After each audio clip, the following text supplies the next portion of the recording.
Bienvenue à notre webinaire revue technique des marchés.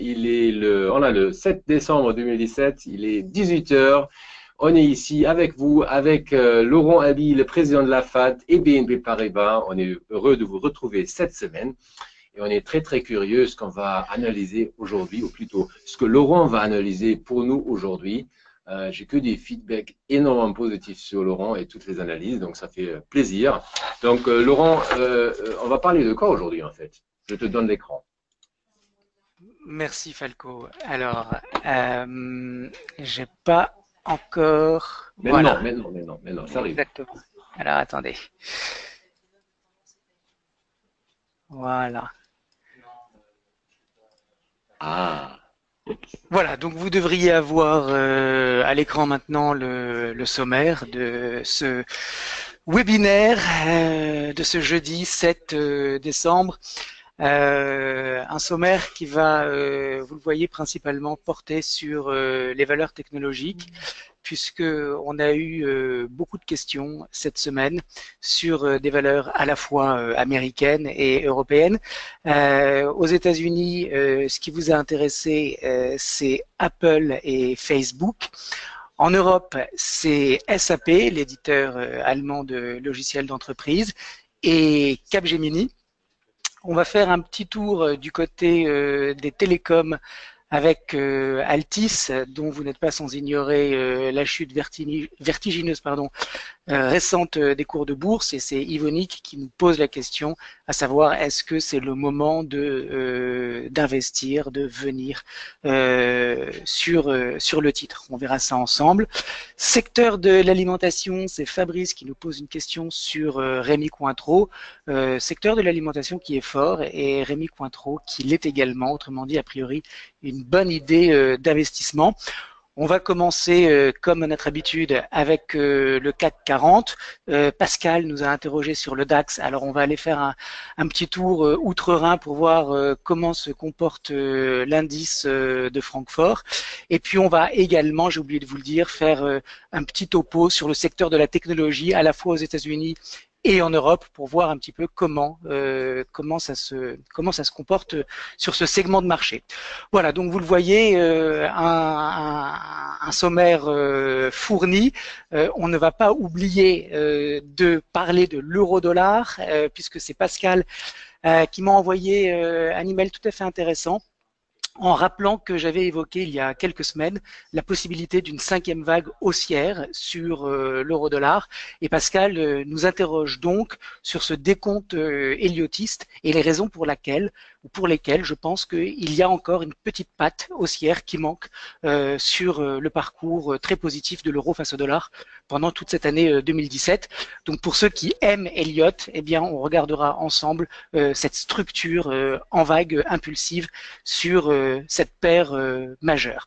Voilà, donc on va y aller. Un petit mot juste pour remercier une fois de plus BNP Paribas pour mettre en œuvre ce webinaire qui est donc conjointement réalisé par BNP Paribas et la FAT que je représente, la FAT, l'Association française des analystes techniques. Voilà, ben écoutez, c'est parti.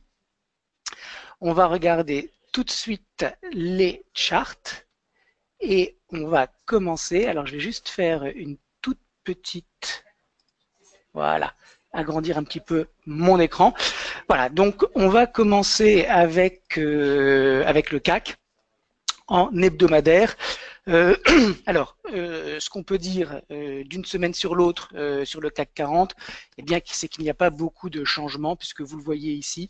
Je vais zoomer peut-être un petit peu. Voilà, regardez, hein, on est vraiment depuis 4 semaines sur un intervalle de prix très restreint entre 5003 et 5400 points. Et pour le moment, le marché semble s'en contenter. Alors peut-être qu'il y a un catalyseur demain qui va faire bouger les choses. Ce sera les chiffres du chômage pour le mois de novembre aux États-Unis. Peut-être que ça sera une raison de ramener un petit peu de volatilité.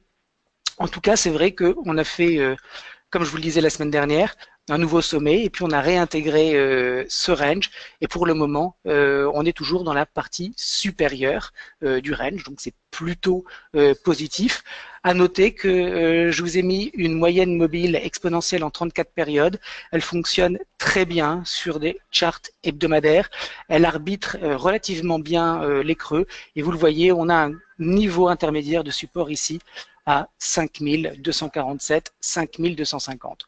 Si ce niveau devait être enfoncé, alors nous aurions vraisemblablement une baisse de l'indice parisien vers le niveau de support majeur à 5000 points.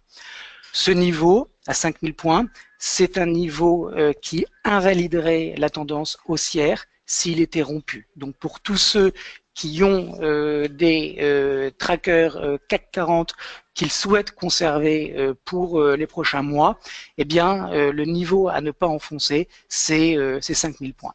Voilà ce qu'on peut dire en hebdomadaire sur le CAC 40.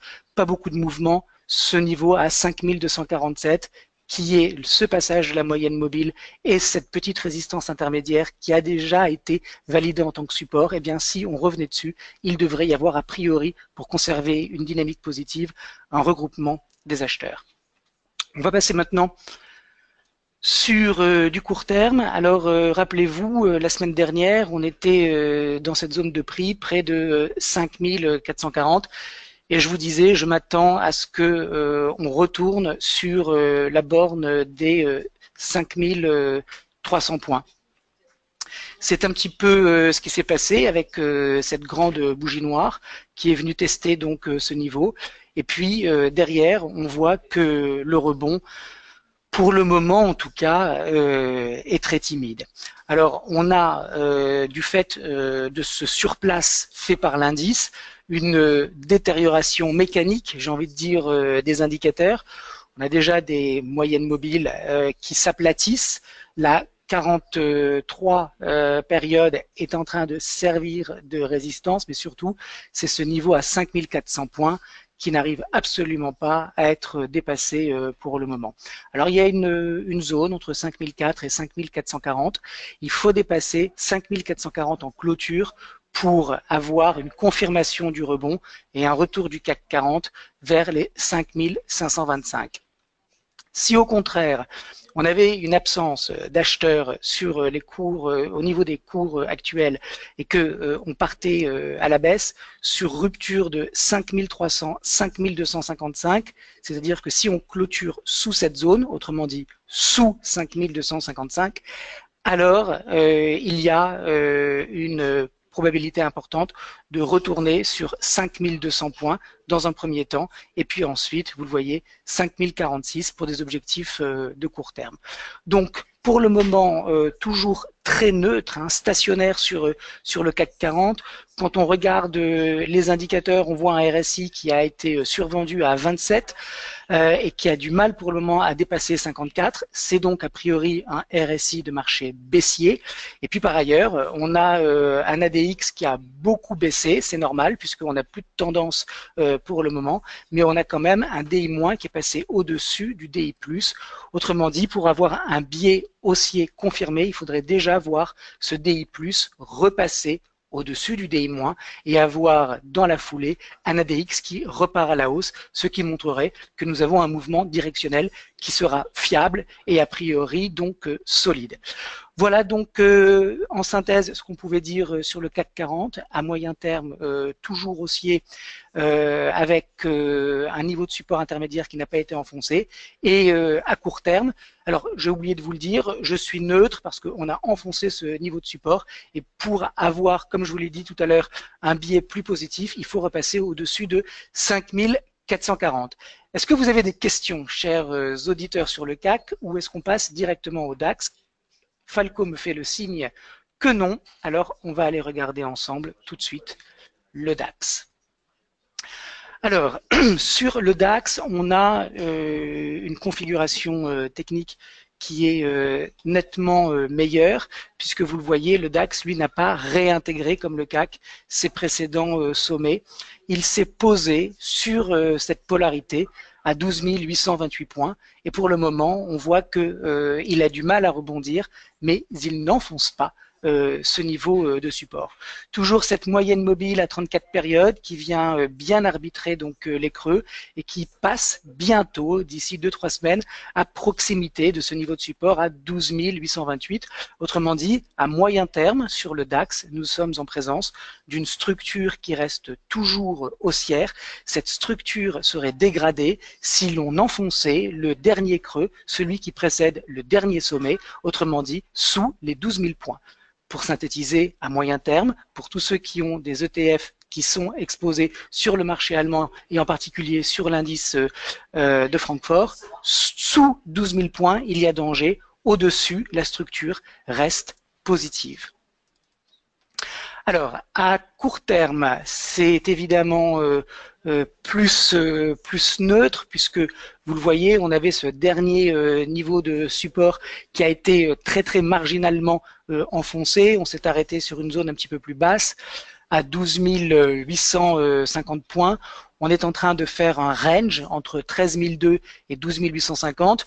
Nous avons des moyennes mobiles qui se sont aplaties et qui ont croisé négativement. À noter que le pullback s'est fait sur un 38%, que nous avons un RSI qui, contrairement à celui du CAC 40, est toujours un RSI de marché haussier puisqu'il a été borné à la hausse à 88 points et à la baisse à 37,93, 38 points. J'accepte encore cette valeur comme la limite à ne pas enfoncer pour avoir une lecture haussière sur le RSI. Il faudrait quand même que ce RSI repasse au-dessus de 55. Ça serait de bon augure pour une reprise haussière. Sur l'ADX, on voit là aussi qu'il est en reflux, c'est tout à fait normal. Vous savez que l'ADX baisse lorsque le marché perd de sa tendance précédente, initiale. Donc on a un ADX qui baisse, on a un DI- qui est passé au-dessus du DI+. Donc c'est un signe, petit signe de faiblesse. Là aussi, sur le DAX, j'ai une lecture à court terme qui est neutre et j'attends la rupture ou le franchissement des deux niveaux immédiats. À la hausse, 13 200 points permettrait à l'indice de retourner sur 13 400, 13 520, puis en cas de reprise de momentum, faire un nouveau plus haut. En revanche, à contrario, si on casse 12 850, alors c'est vers cette zone à 12 590, 12 490, cette zone ici que j'ai indiquée où l'indice pourrait retourner. Autrement dit, un risque baissier de très court terme sur rupture du support à 12 850 vers 12 500 et en cas de rupture, on retournera sur 12 250 et puis 12 000 points. Falco, je t'écoute. Laurent, il y a Loïc qui pose la question, qu'appelle-t-on moyen terme? Alors, le moyen terme, c'est tous les horizons de temps qui vont excéder 3 mois et qui vont aller jusqu'à 6 mois. Voilà.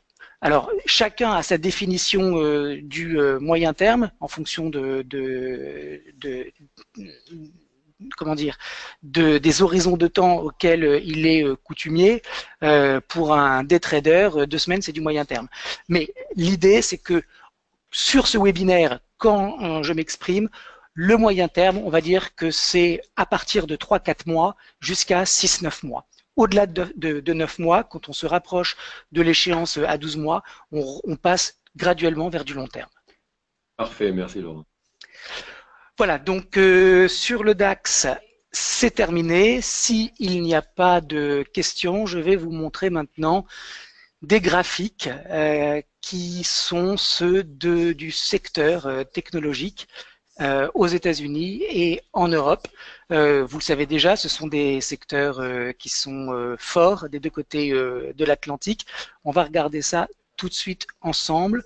On va se mettre en semaine dans un premier temps, en ligne de clôture pour regarder la force relative du secteur techno face donc au S&P, le marché.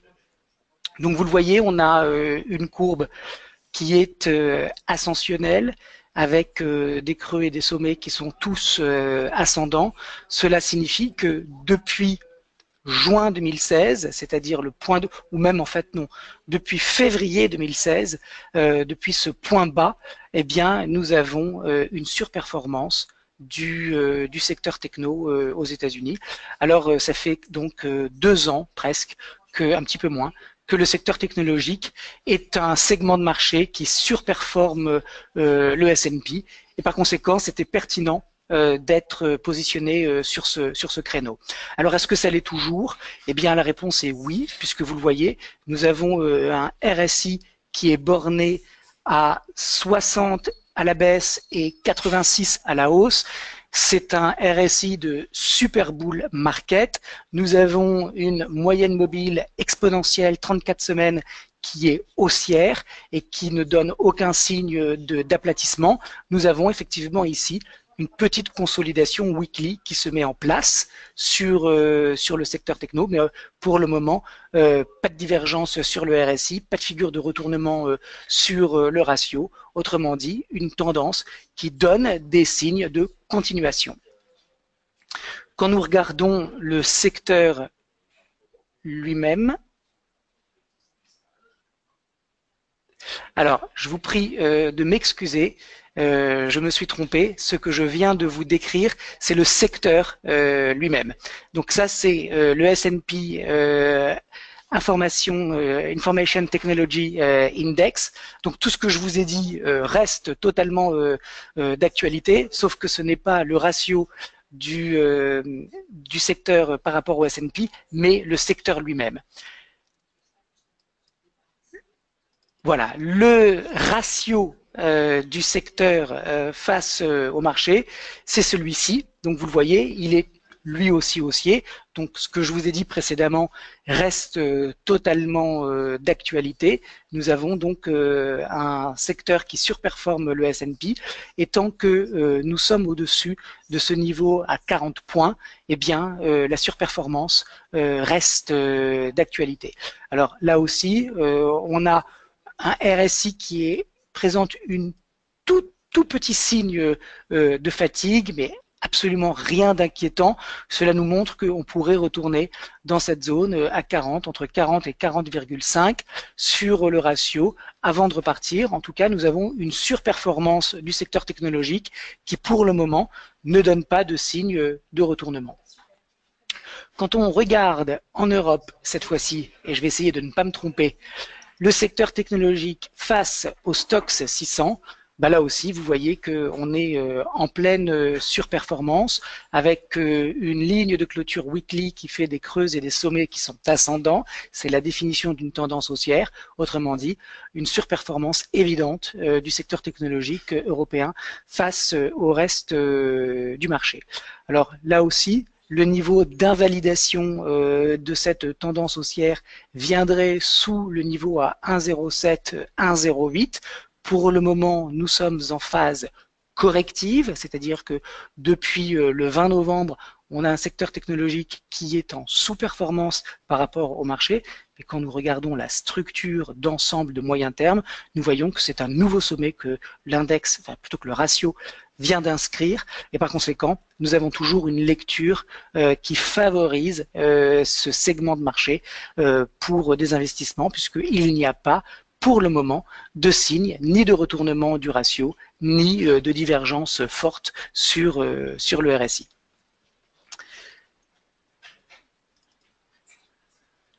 Pour terminer, l'indice lui-même, Stoxx 600 Technologies, où là aussi, vous voyez que on est sur un marché qui est haussier, avec l'inscription au début novembre d'un nouveau sommet. Nous sommes actuellement en phase corrective. La zone à ne pas enfoncer à moyen terme sur le secteur techno, c'est entre 404 et 415. Nous avons une moyenne mobile qui passe à 425, 426.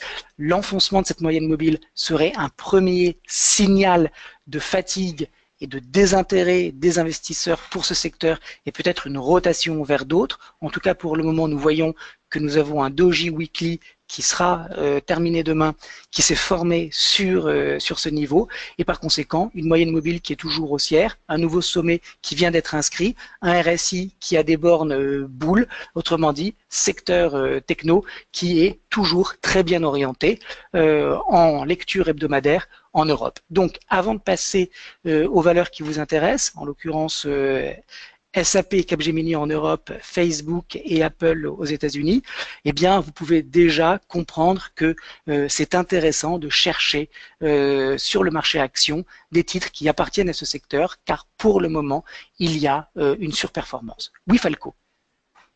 Il n'y a pas de question en fait, mais D'accord. je savais que tu m'avais posé la question, est-ce qu'il y a des questions? Mais il n'y a pas de question, il y a juste Annie qui demande merci d'analyser Orange et Hermès. Mais voilà, peut-être on pourrait faire ça à la fin de l'émission. On va Mais aussi, essayer, oui. message à Annie, comme à tout le monde, s'il vous plaît, demandez-nous les analyses avant l'émission par email, varan.info@bnpparibas.com.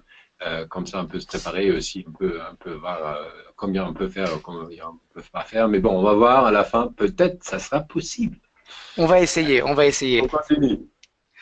Alors, on va maintenant regarder, puisque nous avons examiné ensemble le secteur à la fois aux États-Unis et en Europe, regarder donc les valeurs, certaines valeurs qui constituent ce secteur. Et on va commencer par SAP, l'éditeur très connu, fort connu de logiciels, concurrent principal de Oracle aux États-Unis, logiciel d'entreprise notamment pour tout ce qui est ERP et data mining. Alors, SAP en hebdomadaire, vous le voyez, on est sur une séquence haussière forte qui a démarré en octobre 2014 avec un démarrage un petit peu poussif, une impulsion qui a duré 4 semaines et puis de nouveau une consolidation importante.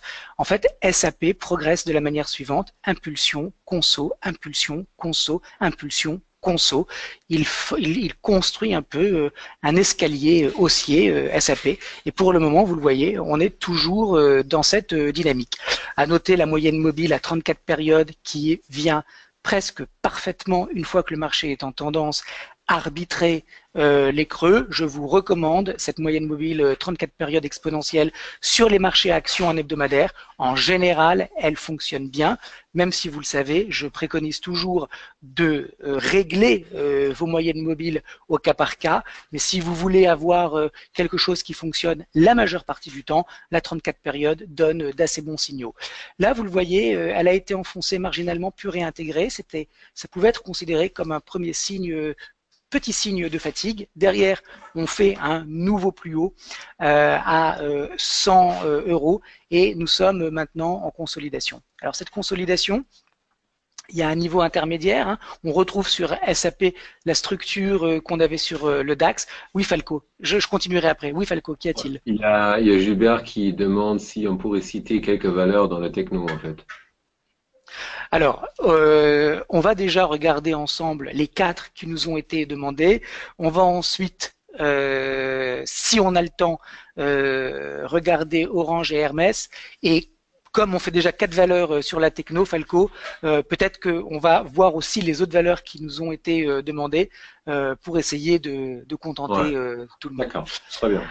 Alors, donc je termine donc sur SAP, marché haussier. Alors un RSI, regardez, qui donne, vous le voyez, un petit signal de consolidation avec ce sommet ici qui est plus bas que celui-ci, alors que sur le prix on a fait un sommet plus haut.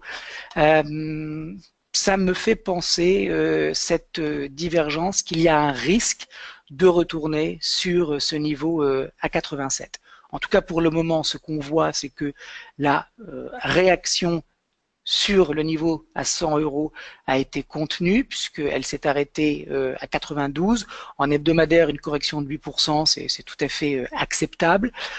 Si on peut avoir sur le niveau actuel un rebond, ce rebond serait confirmé par une clôture au-dessus de cette bougie noire, au-dessus du haut de cette bougie noire.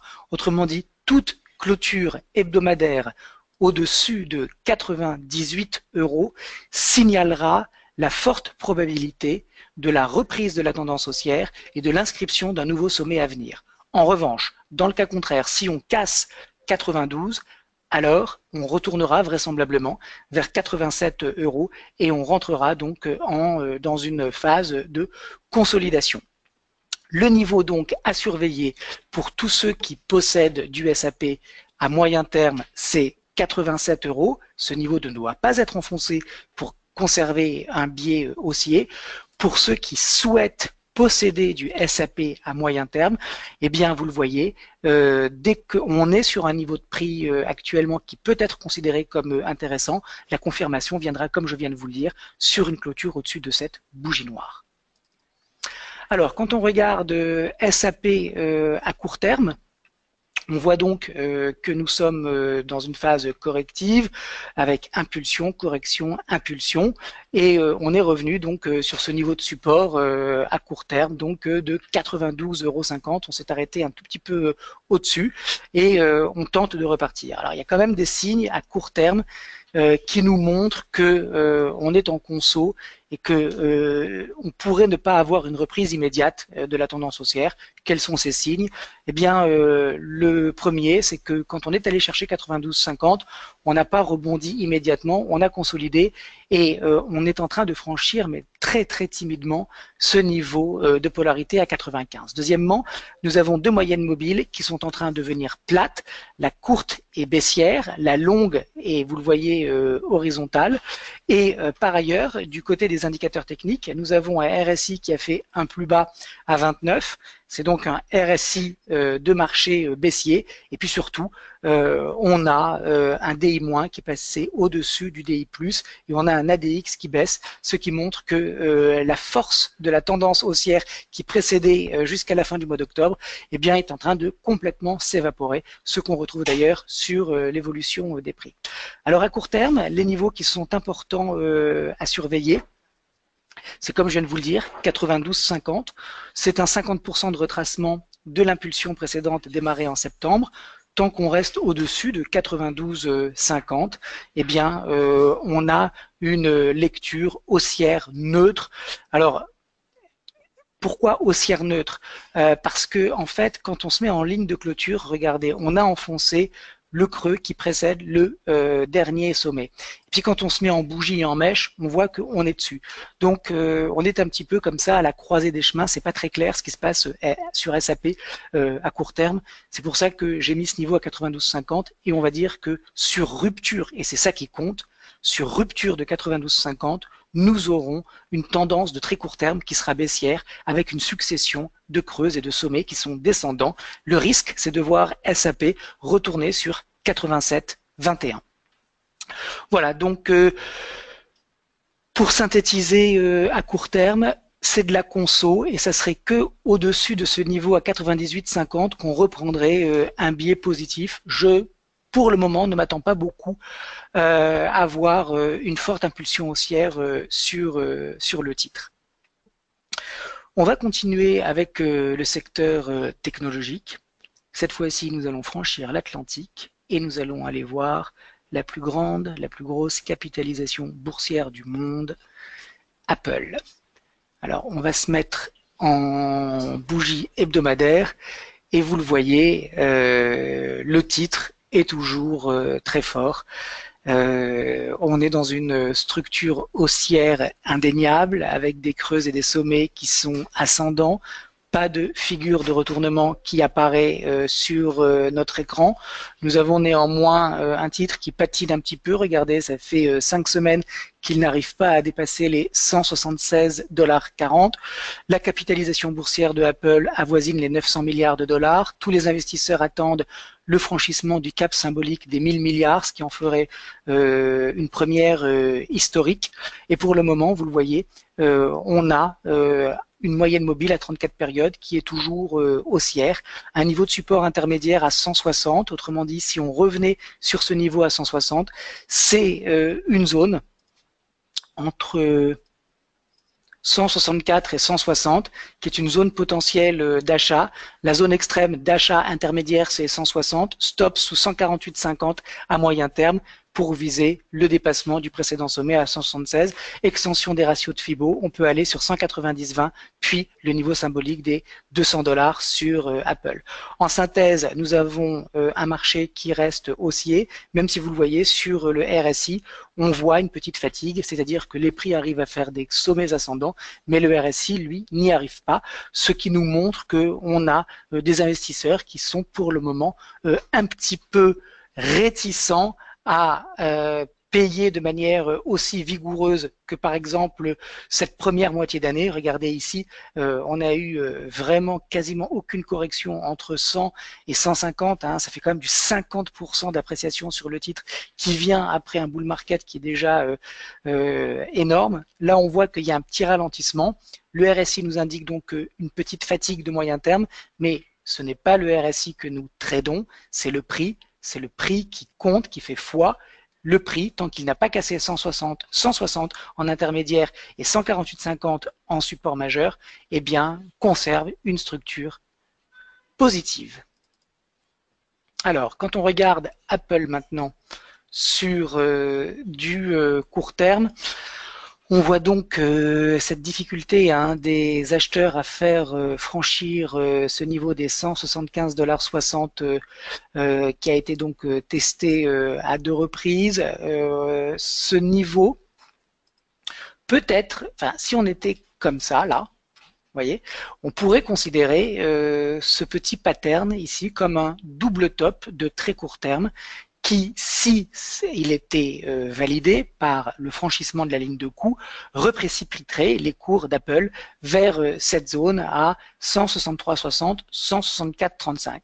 Pour le moment, ce double top n'est absolument pas validé et en plus, ce n'est plus un double top. Puisque vous le voyez, le fait qu'il y ait un petit rebond derrière et puis une conso, la figure en double top a été abîmée. Nous ne pouvons pas la retenir. Ce que nous gardons, en revanche, c'est cette incapacité de court terme des opérateurs à faire dépasser les 175,60 avec cette moyenne mobile à 40 périodes qui vient en soutien dynamique, cette 10 exponentielle qui vient en résistance, ce RSI qui est un RSI de marché haussier puisqu'il est borné à la hausse à 80 et à la baisse au-dessus de 40, ce DMI cet ADX qui est en reflux avec ce DI- qui passe au-dessus du DI+, qu'est-ce que ça veut dire tout ça?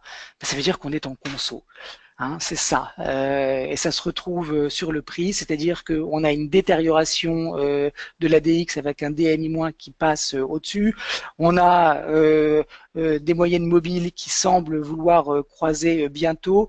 On a un support neckline qui a été enfoncé puis réintégré. Sur le fond, la valeur est haussière, à n'en pas douter. Maintenant, à très court terme, il faudrait là aussi clôturer au-dessus de 172,78, autrement dit au-dessus de 173 $ pour avoir l'espoir de retourner et de franchir les 175 $ et de faire un nouveau plus haut. Donc, je vous ai mis en bas ici. What's next? Eh ben, pour moi, c'est de la conso. Je ne m'attends pas à une reprise immédiate à la hausse. Je ne serais pas étonné de voir le prix continuer sa dérive de court terme. Peut-être que sur ce retour à 164,35, on va avoir des acheteurs qui, pour le coup, seront plus motivés et arriveront à faire rebondir le titre de manière significative. On va regarder… Laurent, il y a des questions de Henri. Quels sont les signes nous permettant de dire ou pas que le marché est tenu pour rester élevé pour la fin d'année? Pour Apple, Falco, on parle toujours de Apple. Je crois, oui. Alors, eh bien, pour que le marché reste positif et haussier sur Apple jusqu'à la fin de l'année, il ne faut pas que ce niveau à 164,35 soit enfoncé. Tant qu'on est au-dessus, tant que ce niveau sera défendu, c'est-à-dire que tant que nous aurons des opérateurs qui, lorsque les prix retournent sur ce niveau, décident que c'est un niveau intéressant à négocier et que c'est finalement une opportunité que le titre soit revenu aussi bas à 164,35 et que par conséquent les achats vont faire fonctionner la polarité puisque c'est une ancienne résistance et que le titre va rebondir, eh bien c'est ça, Henri, qui va déterminer si Apple est en mesure ou pas de rester sur une dynamique positive jusqu'à Noël. Si en revanche on casse 164,35, alors le risque c'est d'aller sur 160 puis 154 et en dernier ressort vers 148,63 ou 150 $. Donc vous le voyez, je viens de vous indiquer les niveaux. Celui qui compte le plus maintenant, c'est le premier, celui que j'ai mis en gras, à 164,35. Merci Laurent. Alors, on va continuer, puisqu'on est aux États-Unis, on va regarder Facebook. Facebook en hebdomadaire, bon, j'ai pas beaucoup de choses à vous dire sur le titre. Vous comprenez par vous-même la belle dynamique en place, avec un nouveau sommet qui a été fait à 184 $ et une moyenne mobile à 34 périodes qui reste bien orientée, qui arbitre les creux et qui par conséquent nous fait penser que pour le moment, en l'absence de figure de retournement de moyen terme, Facebook reste toujours bien orienté à la hausse. Quand nous passons à court terme, eh bien vous le voyez, la structure technique est un petit peu plus mitigée. Ça patine un peu sur le titre. Regardez, on a eu une très belle impulsion depuis le début de l'année, de janvier à juillet. Et puis, de juillet à maintenant, on est quasiment sur le même niveau de prix, puisque regardez, le niveau le plus haut du 27 juillet à 175,54, eh bien c'est un niveau qui a été testé hier. Ça veut dire que tous ceux qui sont rentrés sur Facebook depuis juillet, la grande majorité d'entre eux sont soit neutres, soit négatifs. Alors, on a un niveau de support majeur sur Facebook à 168,90. Tant que ce niveau est préservé et on voit bien que les acheteurs se sont regroupés sur ce niveau puisqu'il avait été déjà validé en tant que support le 25 octobre, eh bien nous avons assisté à un pullback du titre sur 170 et puis on retourne maintenant vers le haut du range à 184 avec trois belles bougies. Pour tous ceux qui aiment les bougies japonaises, ces trois bougies forment trois soldats blancs et annoncent potentiellement la continuation de la hausse, en tout cas vers le prochain niveau de résistance à 184. Quand on regarde les indicateurs techniques, un RSI un petit peu faiblard à 32, c'est pas top puisque vous le voyez, borné à 73 et 32, ce n'est plus un RSI de marché haussier. D'ailleurs, le marché n'est plus vraiment haussier sur Facebook, comme on vient de le voir à l'instant. Donc un RSI qui confirme cette latéralisation des cours et cette détérioration du momentum. Nous avons par ailleurs un ADX qui repart doucement à la hausse avec un DI- qui est au-dessus du DI+, un DI- qui reconverge vers le DI+, autrement dit, pas beaucoup d'indications du point de vue du mouvement directionnel sur l'ADI, sauf que pour avoir un biais nettement plus positif, il nous faudrait assister au passage du DI+, au-dessus du DI-, ce qui pour le moment n'est pas le cas. Donc sur Facebook, à moyen terme, nous sommes toujours haussiers. À court terme, nous le sommes moins, avec, vous le voyez, la possibilité de construction d'un range entre 168,90 et 184,25. Ce n'est que le dépassement de ce niveau à 184 clôture qui signalerait la reprise de la tendance haussière sur les deux horizons de temps. En tout cas, a priori, c'est ce que j'anticipe pour Facebook. Retour sur la résistance et potentiellement franchissement à venir. On va terminer, Falco, avec le secteur de la techno en regardant Capgemini. Alors, je crois que c'est Yvonique, je crois, qui nous posait la question, est-ce que Capgemini est un bon investissement à moyen long terme? Est-ce que c'est un bon niveau actuellement pour rentrer sur le titre? Alors j'ai envie de vous dire oui et oui. Dans une approche top-down, vous savez qu'il faut toujours privilégier pour des achats des valeurs qui appartiennent aux secteurs qui sont forts, c'est-à-dire ceux qui surperforment le marché. Le secteur technologique en fait partie. Capgemini, dans ce secteur technologique, fait partie des valeurs les plus fortes. Donc vous choisissez une sorte de champion qui surperforme son secteur et surperforme le marché. Donc à moyen terme, nous voyons que nous avons un retour sur une polarité puisque ce trading range qui capait les prix à 94,63 une fois dépassé sert de support. Nous avons également une moyenne mobile à 34 périodes qui sert également de support sur cette zone. Autrement dit, on a potentiellement sur Capgemini un timing de moyen terme pour rentrer. Alors, si vous aimez avoir des confirmations du marché, je vous encourage à non pas acheter le titre cette semaine, c'est-à-dire demain soir, puisqu'on sera vendredi, mais la semaine prochaine pour avoir une confirmation et une clôture weekly au-dessus de ce petit marteau, ou plutôt au-dessus de cette variation de marteau, puisque ce n'en est pas un exactement, puisqu'il a une mèche haute et une mèche basse qui est un petit peu petite, mais en tout cas on voit clairement le rejet du marché sur 94,63. Ce qui compte à moyen terme, c'est le niveau d'invalidation de la tendance. Celui-ci est placé sur le dernier creux qui précède le dernier sommet, c'est-à-dire à 88,30. Donc, timing potentiel de moyen terme pour un achat sur Capgemini. Attention, pour ceux qui aiment le momentum, attendre la fin de la semaine prochaine pour avoir une clôture au-dessus du plus haut de cette petite bougie noire de cette semaine pour avoir effectivement une reprise de la hausse avec un stop donc sous le segment vert. Alors, à court terme, vous le voyez, on est dans un contexte un petit peu différent puisque pour rester haussier, il aurait fallu que ce niveau à 98,50 soit défendu. Il a été enfoncé. Donc on est maintenant sur une dynamique corrective sur Capgemini. Autrement dit, plus de lecture haussière sur du très court terme, puisque nous avons deux sommets et deux creux qui sont descendants, autrement dit une phase corrective qui est en train de se mettre en place. Nous sommes de retour, donc comme on vient de le voir, sur cette zone de latéralisation de cette résistance à 94,90 à court terme. Le niveau qui fait repasser Capgemini en territoire positif, c'est le dépassement de ce niveau à 101,80. C'est si et seulement si les prix sont capables en clôture d'aller se balader au-dessus de ce niveau que nous reprendrons un biais haussier à court terme sur le titre. Pour le moment, le risque, c'est de voir Capgemini continuer de baisser. En tout cas, tant que nous sommes en dessous de 98,50, il n'y a pas de raison d'exclure une continuation baissière vers 92,30, puis 89, 90 euros. Donc vous le voyez, à court terme, on a une lecture un petit peu différente, puisqu'on a des moyennes mobiles qui ont croisé à la baisse, on a un RSI qui est à 30, il est baissier, on a un DI- qui est passé au-dessus du DI+. Donc c'est pour ça que je vous disais sur la lecture weekly que c'était pas forcément pertinent de se précipiter, je vous remets le chart, que c'était pas forcément pertinent de se précipiter pour acheter Capgemini sur cette polarité, mais qu'au contraire, il fallait attendre d'avoir une clôture au-dessus de cette bougie. Pourquoi?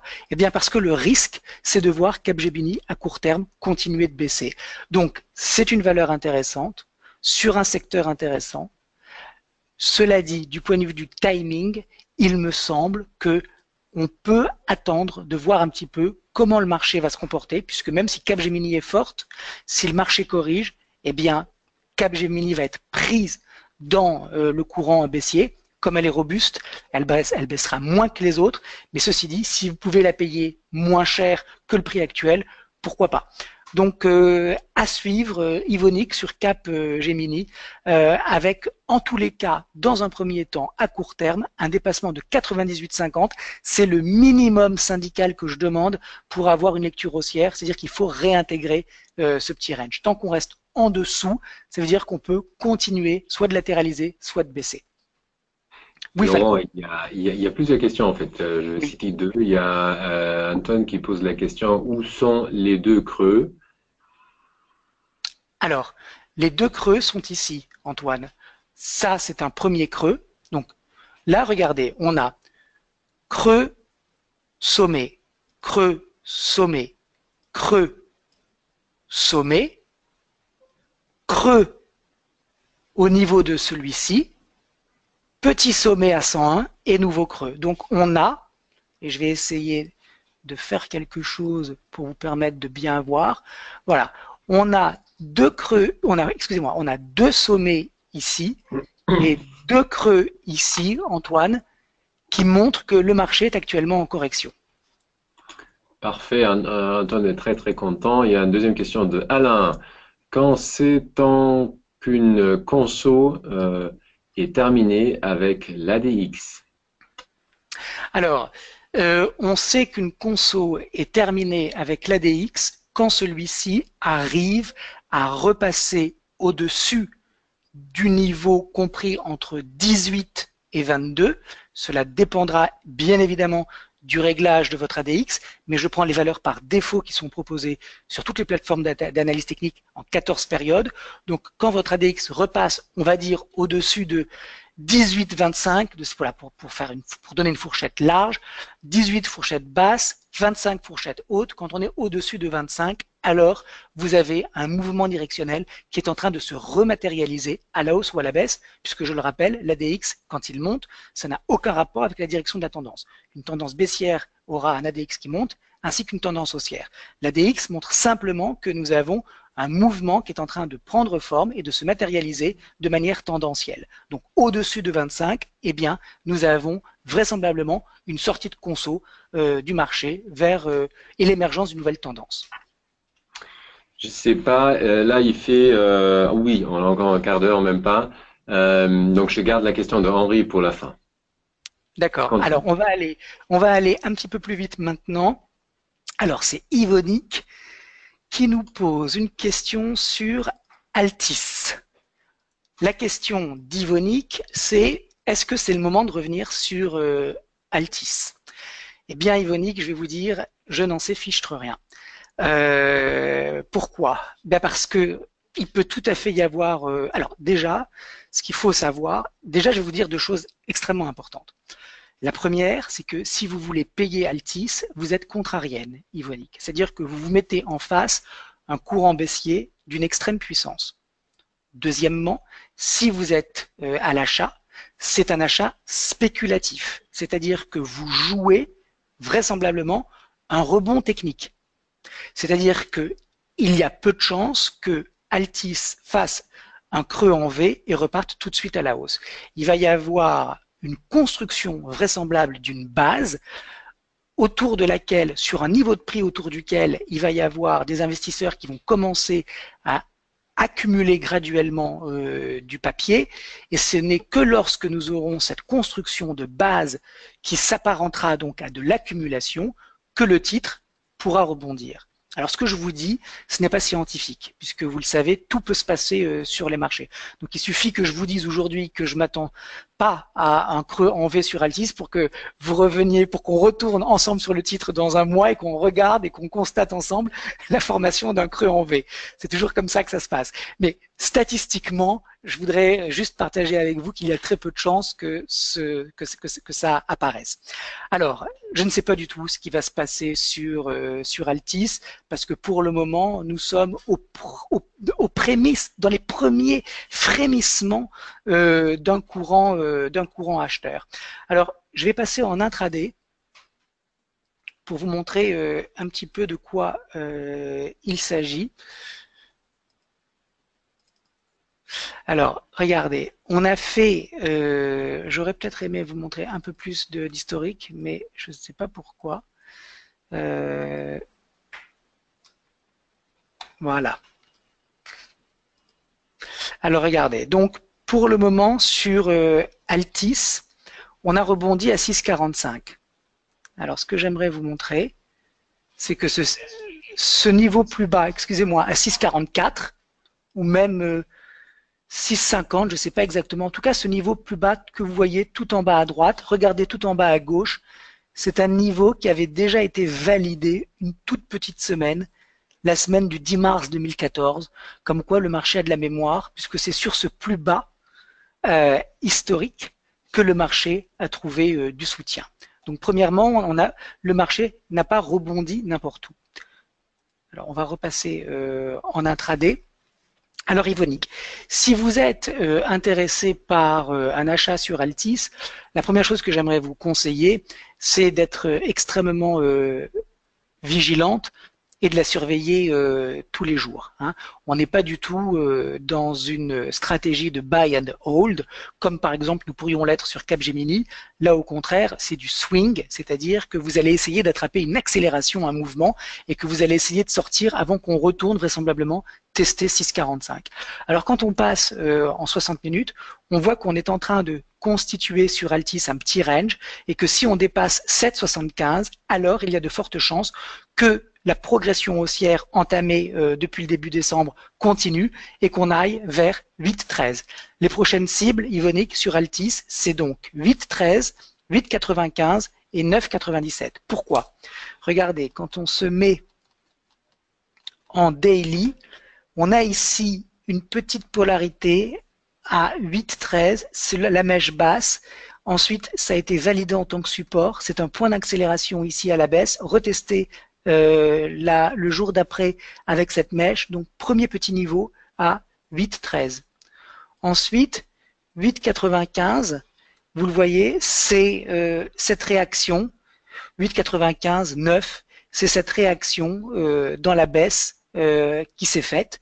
Et puis, le gros niveau, c'est 9,97, c'est-à-dire ici, ça m'étonnerait dans un premier temps que Altis soit en mesure de remonter aussi haut que 10 euros. Ça cote ce soir en clôture 7,33. Donc, pour nous résumer, Yvonique sur Altis, 1, attention, vous êtes contrarienne. 2, n'oubliez pas que c'est du swing parce que c'est un achat très spéculatif. 3, en daily, il n'y a aucune figure de retournement qui s'est construite. 4, il faut descendre en intraday pour voir des éventuels points d'entrée. 5, c'est sur rupture de la résistance du trading range qu'on aurait effectivement une hypothèse de scénario haussier vers les niveaux de résistance que je viens de vous indiquer. On va terminer avec une valeur très facile, très simple, très belle. C'est Rémy Cointreau, secteur de l'alimentation et des boissons. C'est un secteur qui est fort, qui a surperformé le marché en 2017. Là aussi, c'est un petit peu comme Capgemini. On est à moyen terme sur une séquence directionnelle extrêmement puissante, creuse et sommet qui sont ascendants, inscription d'un nouveau sommet actuellement. Peut-être que c'est la relative neutralité de l'euro qui favorise la hausse de Rémy Cointreau puisqu'ils vendent beaucoup à l'étranger. En tout cas, nouveau sommet, le niveau qui invalide la séquence haussière de moyen terme sur cette valeur, c'est 104,70. Tant qu'on est au-dessus, si vous en possédez, il n'y a pas de souci à se faire. On est dans une séquence structurelle qui est positive. On passe maintenant sur du court terme. On voit qu'on a un petit peu patiné sur le titre pendant 2 mois, et puis qu'on est reparti hier d'ailleurs à la hausse avec cette immense bougie blanche. Tendance de court terme et de moyen terme qui sont donc toutes les deux confirmées à la hausse. À court terme, le niveau qui invalide la structure, c'est ce support à 106,05. Tant que nous sommes au-dessus, il y a une lecture haussière évidente à conserver. Si Rémy Cointreau revenait sur cette zone à 112,60 €, il y aurait potentiellement un achat à faire avec un stop sous 106. Ça fait un stop loss d'environ 5%, 5-6%. Bon, un petit peu plus, 7%, c'est pas mal. Bon, c'est un petit peu beaucoup, mais vu ce qui s'est passé, il faut accepter parfois d'avoir des stops un petit peu loin. En tout cas, je ne vous recommande pas d'avoir un stop plus serré que 106,05. C'est vraiment ça, ce niveau qui invalide la structure actuelle à la hausse. Voilà, sur les indicateurs, on a un RSI qui est descendu à 45 et à la hausse à 86, c'est ultra bull. Là, pour le coup, du point de vue du mouvement directionnel, cette latéralisation a bien évidemment détérioré la DX. Là, en revanche, on a un DI+, qui repasse au-dessus du DI-. C'est plutôt pas mal. C'est comme ça que ça commence les nouvelles tendances. On peut regarder l'euro-dollar Falco pour répondre à Pascal si on n'a pas de questions. Ça va pour l'instant. Je garde la question de Henri pour la fin. Alors, Pascal, il nous dit, Laurent, la dernière fois, il y a 15 jours, avait une lecture haussière sur l'euro. Il a justifié cette hypothèse haussière par un décompte héliotiste. Quel est-il? Alors, je vous le montre, ce décompte. On on va pas commencer à expliquer les vagues d'Elliott. C'est trop compliqué et on a trop peu de temps. En revanche, ce que j'aimerais faire, c'est vous montrer le décompte. Alors, premièrement, ce qu'il faut quand même que vous sachiez, c'est que les vagues impulsives se composent de 5 sous-vagues et que les vagues correctives se composent de soit 3 vagues, soit d'un enchevêtrement ou d'une combinaison de patterns correctifs absolument indéfinissables et qu'on ne peut pas anticiper. Alors, sur l'euro, on a eu une première jambe haussière ici en janvier que j'ai marquée avec le chiffre 1. On a eu ensuite une correction, c'était notre vague 2. Ensuite, nous avons eu un mouvement qui s'est structuré en 5 vagues haussières et qui est la vague 3. Donc vous voyez, vague 1, vague 2, et tout ça, c'est la vague 3. Comme la vague 3 est une vague impulsive, elle se décompose elle-même en sous-vagues impulsives, que j'ai marquées en rouge. Donc cette vague 3, c'est 1, 2, 3, 4, 5. La cinquième vague, qui est une vague impulsive, c'est elle-même décomposée en 5 vagues. 1, 2, 3, 4, 5. Ce qui veut dire, Pascal, que le 8 septembre, le sommet qui a été fait sur l'euro à 1,2090, c'était une vague 5, d'une vague 5 sur un horizon de temps supérieur, d'une vague 3 sur un horizon de temps supérieur. Une 5 de 5 de 3, ce que j'ai marqué ici.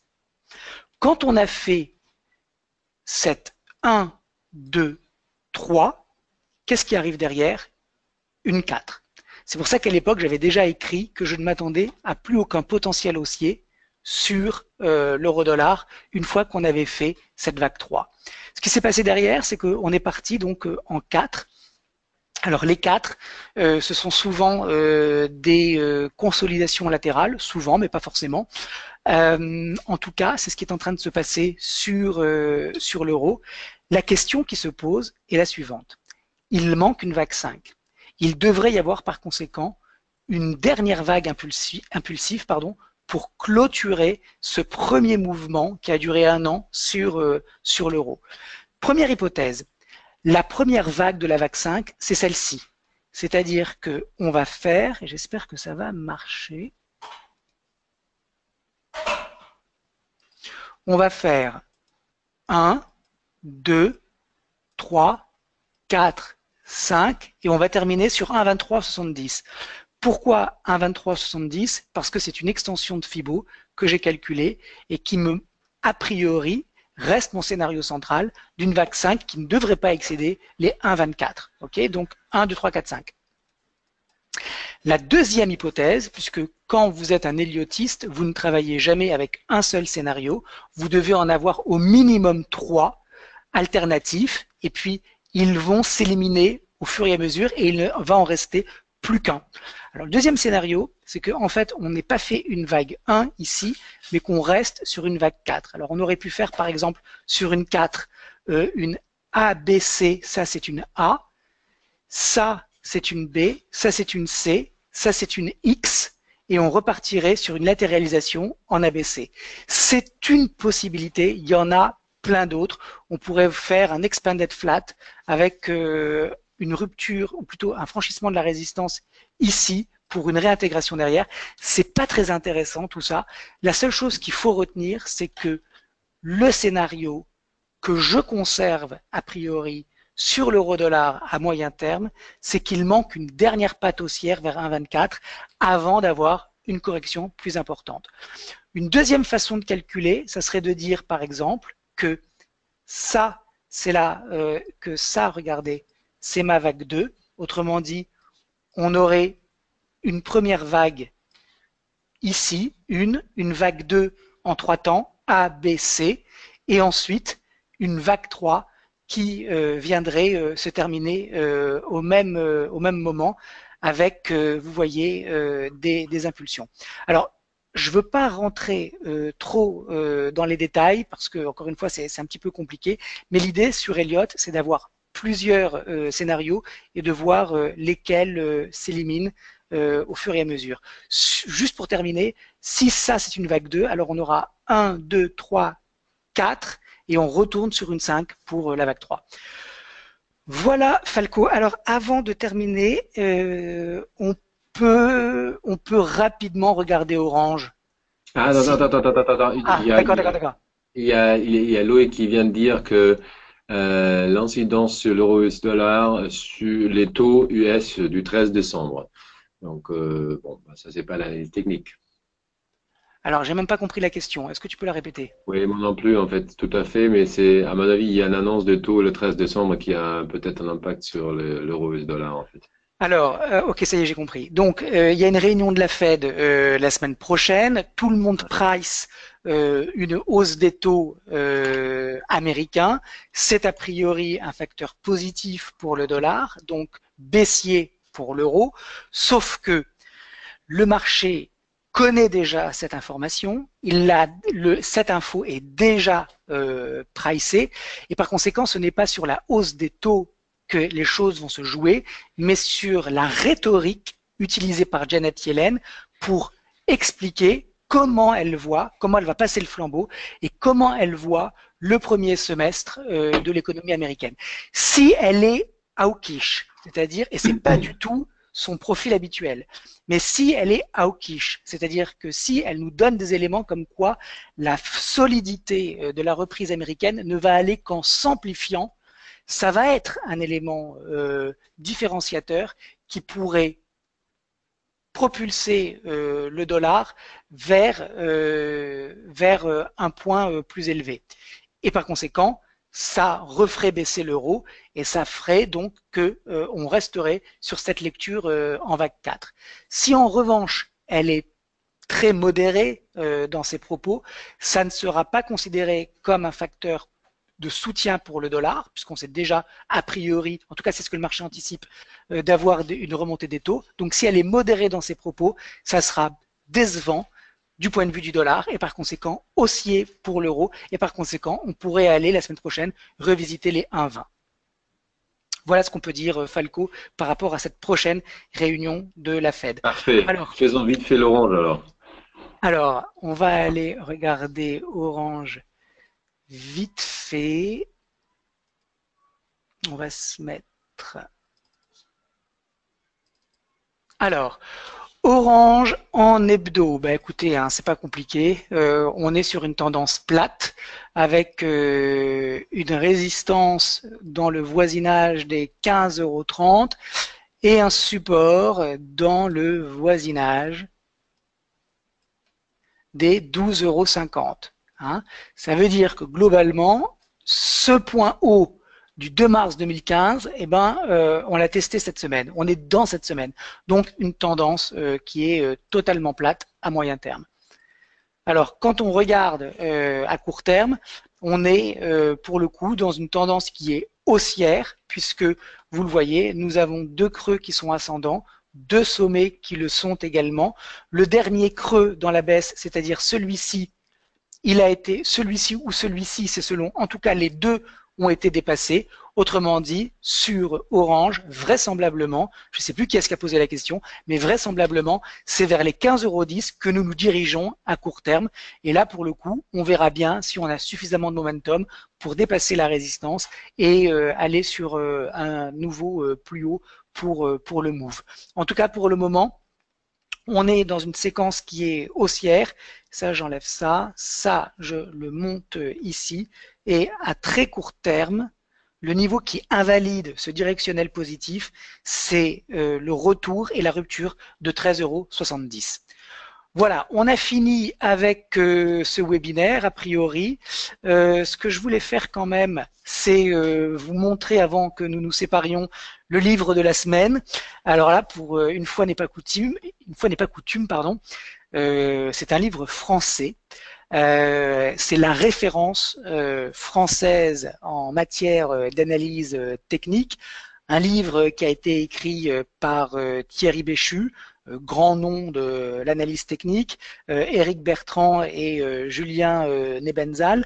7e édition qui est parue il y a 2 ans, je crois. C'est un peu considéré comme la Bible de tous les analystes français, avec une couverture quasi exhaustive de tous les domaines liés à l'analyse technique, mais également liés au trading, avec des notions de money management, de stop loss, également un chapitre sur les indicateurs de marque. Je crois que c'est le seul livre en français qui en parle. Une nouvelle rubrique consacrée à Ishimoku. Enfin bref, un livre très très très complet, très très intéressant, que j'ai lu moi-même avec beaucoup de plaisir, que j'ai même relu, consulté à plusieurs reprises, que je vous recommande évidemment chaudement, parce qu'il vous permettra de posséder les bases de l'analyse technique. C'est un ouvrage qui accompagne parfaitement les précédents que j'ai mentionnés et qui constitue donc la bibliothèque, l'un des composants de la bibliothèque idéale du petit analyste technique. Voilà, chers auditeurs et Falco, merci infiniment pour votre présence à nos côtés. Oui, Falco. Il y a une question, ne partez pas les amis. Alors la question d'Henri, on va la dire à la fin, c'est question très générale. Comment anticiper les interventions des robots et autres automates qui s'appuient beaucoup sur l'analyse graphique? Je n'en connais pas. Je ne connais aucun moyen d'anticiper les opérations des robots, si ce n'est qu'ils vont naturellement intervenir beaucoup plus sur les supports et les résistances, puisqu'ils vont avoir a priori dans leur algorithme vocation à nettoyer le marché sur les supports, c'est-à-dire à faire sortir tout le monde. Tous ceux qui ont mis des stop-loss trop serrés vont se faire sortir, et puis ensuite ça va repartir. Donc comment anticiper leur intervention? Eh bien, je ne sais pas. La seule chose que je sais, c'est que si vous savez correctement placer vos supports et vos résistances, et que vous savez correctement placer vos stop-loss en fonction de ces supports et ces résistances. On a parlé ensemble la semaine dernière de l'ATR. C'est un excellent indicateur pour calculer la volatilité historique d'un sous-jacent et de savoir où mettre son stop-loss. Eh bien, si vous savez où placer vos supports et vos résistances, autrement dit, vos supports majeurs, et que vous savez utiliser l'ATR pour ne pas coller trop vos stops sur ces niveaux, eh bien, vous avez de grandes chances, ou en tout cas, vous minimisez les chances de vous faire sortir par les robots. Mais cela dit, je ne connais pas d'autres moyens d'anticiper leur intervention, et si je le savais, eh bien, peut-être que je serais très riche aujourd'hui. Ça c'est un très très joli fin de cette webinaire. Aujourd'hui, revenu technique de marché avec Laurent Albi, président de l'AFAT et BNP Paribas. Je vous rappelle, toutes les questions pour la semaine prochaine, n'hésitez pas à nous faire un email avant, comme ça on peut se préparer à l'adresse email varin.info@bnpparibas.com. On attend vos emails, on vous attend aussi jeudi prochain pour un nouveau webinaire avec Laurent. Donc, merci Laurent, merci à vous d'avoir été avec nous. Merci à tous. Et bon week-end. À bientôt. Au revoir. À bientôt.